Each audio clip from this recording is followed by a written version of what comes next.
What kind of materials do we use? I would say 90%, maybe 80% of what we use is Sherwin-Williams paint.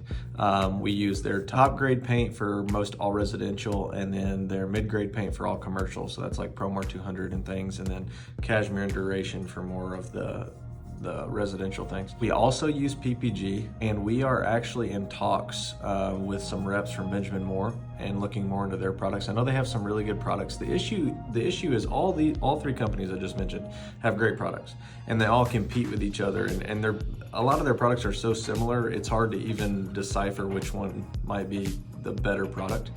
So then it comes down to just who's gonna offer it at the best price for the customer and the consumer. Sherwin-Williams has made it where they own so much real estate. They're convenient. It doesn't matter which city we're working in. I mean, there's Sherwin-Williams, 10 minutes from whatever job. And so that is really hard to compete with, as the other two manufacturers I mentioned aren't as accessible. So the reason we use Sherwin-Williams is not because we're just Sherwin-Williams fanboys. We do like their products, but it's also because it's just really available.